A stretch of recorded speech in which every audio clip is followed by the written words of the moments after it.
Hai, Assalamualaikum warahmatullahi wabarakatuh. Selamat datang ke channel Ustazah Umi Najibah. Murid-murid dah tengok video tadi? Ya, video tadi ada berkaitan tentang pembelajaran kita dalam video ini, iaitu Pendidikan Islam tahun 5, iaitu tajuk Berjual Beli dengan Berhemah.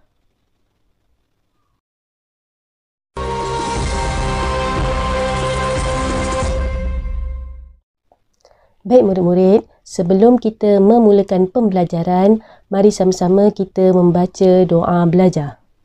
Bismillahirrahmanirrahim. Allahumma aftah alaina hikmataka wa anshur alaina min khazaini rahmatika ya arhamar rahimin. Amin.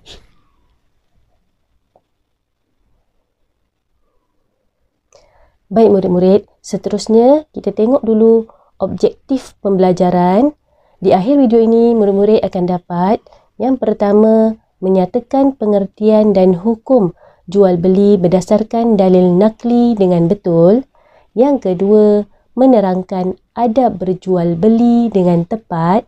Dan yang ketiga, menganalisis kepentingan beradab ketika berjual beli dengan tepat.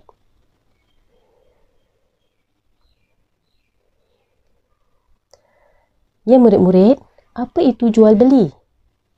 Pengertian jual beli ialah akad pemilikan harta yang memberikan kesan pemberian pemilikan secara kekal terhadap objek, harta atau manfaat.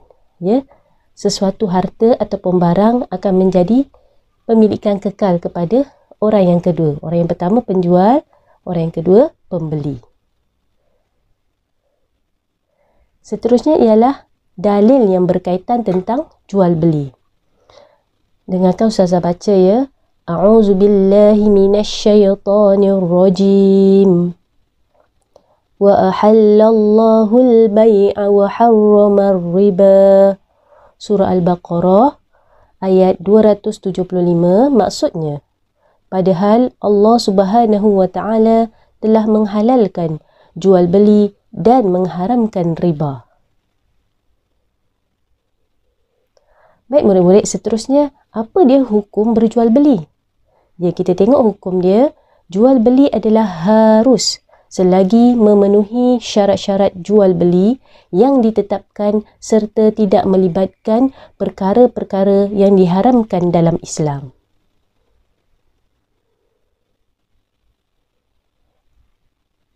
Seterusnya, kita tengok apa adab penjual. Okey, yang pertama, adab penjual mestilah mesra dan mudah tersenyum. Yang kedua, jujur, berterus terang serta tidak menipu dalam timbangan dan sukatannya. Sebagai contoh, sepatutnya timbangan tersebut 1 kilo tapi dikurangkan menjadi 800 gram. Ini sudah ada unsur penipuan. Okay, yang ketiga, adab penjual, menjual barang yang halal dan berkualiti serta tidak menjual barang yang haram seperti arak, dadah atau sesuatu yang mengandungi unsur babi. Itu adab penjual. Kita sebagai orang Islam perlulah menjual barangan yang halal dan berkualiti. Seterusnya yang keempat, mengucapkan terima kasih setelah selesai urusan jual beli. Ringankan mulut, mengucapkan terima kasih. Yang kelima, sabar dan bertolak ansur dengan pelanggan. Pelanggan ni macam-macam kerana, ya. Ada yang suka bertanya, ya. Jadi kita sebagai penjual perlu sabar dan bertolak ansur. Yang keenam, tidak memonopoli barang untuk dijual dengan harga yang tinggi dan hanya mengambil keuntungan pada kadar yang sepatutnya. Yang ketujuh, mengelakkan elemen riba. Riba ni apa?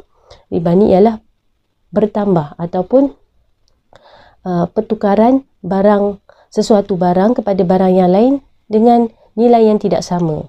Sebagai contoh tadi, Ustazah dah bagi contohnya, si pembeli ingin membeli sekilo gula tetapi penjual menimbang gula tersebut dengan timbangan yang kurang 800 gram tapi harga yang sama. Ini adalah unsur riba. Ini contohnya lah ya, contoh riba. Okey, itu adab penjual.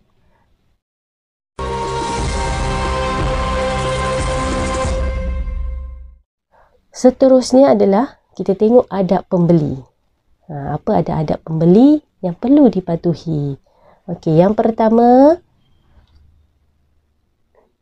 pembeli perlu berkomunikasi secara baik. Ya, kita sebagai pembeli perlu bercakap dengan secara baik. Ya. Seterusnya yang kedua ialah tidak membeli barang yang haram. Barang yang haram ni apa? Arak, ya, dadah ataupun yang mengandungi unsur babi. Kita sebagai orang Islam lah perlu membeli barang yang halal sahaja. Seterusnya yang ketiga, menyenangkan urusan penjual. Kita sebagai pembeli mudahkan urusan penjual. Okay, yang keempat ialah tenang dan tidak banyak kerenah. Biasa pembeli ni dikaitkan dengan macam-macam perangai. Jadi kita sebagai pembeli perlu bertenang dan tidak banyak kerenah. Seterusnya kita tengok yang kelima ialah sabar menunggu giliran ketika membeli. Ya, terutama ketika kita nak bayar barang, kan kita perlu beratur. Jadi kita perlu sabarlah semasa beratur, menunggu giliran. Ataupun sekarang ni, situasi sekarang yang memerlukan kita beratur nak masuk kedai kan. SOP sesuatu kedai dia telah tetapkan tidak boleh ramai masuk dalam kedai. Jadi perlu beratur untuk membeli barang. Jadi kita perlu ada sifat sabar menunggu giliran ketika membeli. Okey, seterusnya yang keenam, berterima kasih setelah selesai urusan jual beli. Bukan penjual saja perlu berterima kasih. Kita sebagai pembeli juga perlulah ringankan mulut untuk mengucapkan terima kasih kepada pembeli. Seterusnya yang ketujuh, mengelak pembaziran. Belilah barang yang kita perlukan saja, keperluan saja. Yang kehendak tu mana yang kita guna saja. Kalau terlebih beli dan barang tersebut kita tidak gunakan, itu satu pembaziran. Seterusnya yang ke-8 ialah bertimbang rasa, terutama ketika kekurangan stok barangan. Ada setengah kedai ni stok barangan kurang sebab stok tu datang lambat. Jadi kita sebagai pembeli, stok barangan yang kita nak tak ada stok, jadi kita kena bertimbang rasa kepada penjual. Seterusnya mencontohi Rasulullah dalam berjual beli. Rasulullah adalah orang yang perlu kita jadikan sebagai teladan, contoh yang terbaik dalam urusan berjual beli. Okey, yang pertama adalah bertolak ansur. Apa pesan Rasulullah? Rasulullah SAW memberitahu bahawa Allah Subhanahu Wa Taala merahmati orang yang bertolak ansur ketika menjual, membeli dan menuntut hutang. Itu pesan yang pertama Rasulullah berkaitan tentang jual beli. Yang kedua ialah jujur dan amanah. Pesan Rasulullah SAW kepada penjual dan pembeli agar jujur ketika berjual beli bagi mendapatkan keberkatan hidup. Dan yang ketiga ialah menunaikan hak orang lain dengan sempurna. Seperti kisah pada zaman Rasulullah, seorang lelaki datang menuntut hutang daripada para sahabat, iaitu seekor unta. Para sahabat mempunyai unta yang keadaannya lebih baik daripada unta yang telah diberi hutang oleh lelaki itu. Rasulullah SAW memerintahkan agar diberi sahaja unta yang lebih baik itu, supaya Allah Subhanahu Wa Taala menggantikan mereka dengan yang lebih baik pada masa akan datang, kerana mereka menunaikan hak lelaki itu dengan sempurnanya. Baik murid-murid, seterusnya kita tengok apa dia kepentingan beradab ketika berjual beli. Apa kelebihan yang kita dapat kita menjaga adab ketika berjual beli. Okey, kepentingan yang pertama, kepentingan dari segi individu. Okey, yang pertama mendapat pahala dan keredaan Allah Subhanahu Wa Taala. Yang kedua, pembeli dan penjual berpuas hati dan gembira. Dan yang ketiga, keberkatan hidup terpelihara. Seterusnya, kepentingan dari segi masyarakat. Apa masyarakat dapat sekiranya beradab ketika berjual beli? Yang pertama, imej Islam akan terjaga. Yang kedua, hidup aman, damai dan sejahtera. Dan yang ketiga, menghindarkan pergaduhan dan ketidakpuasan hati. Seterusnya, kepentingan beradab ketika berjual beli. Dari segi negara, apa yang negara dapat? Yang pertama, negara akan sentiasa dalam keadaan harmoni. Yang kedua, menjaga kestabilan ekonomi negara. Dan yang ketiga, memelihara imej negara pada pandangan negara luar.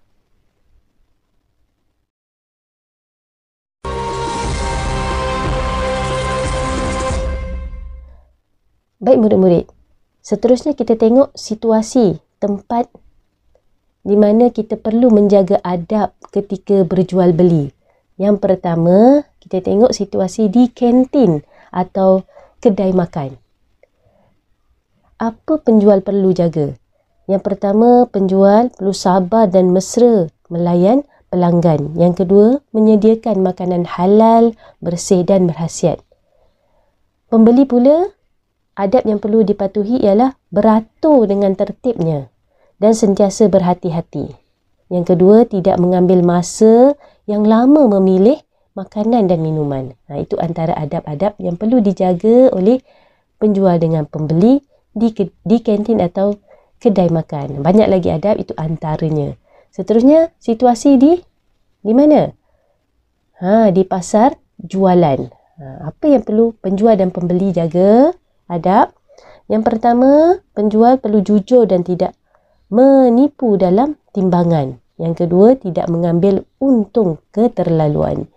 Pembeli pula, pertama perlu memberikan laluan ketika selesai membeli. Setelah selesai membeli, perlu membeli laluan kepada pembeli yang lain. Yang kedua, mencari dan memilih barangan yang baik dan halal sahaja. Ustazah dah sebutkan barang yang halal apa, yang haram apa dia, arak, dadah dan barang yang mengandungi unsur babi. Cuba kita sebagai orang Islam elakkan daripada membeli barangan yang haram.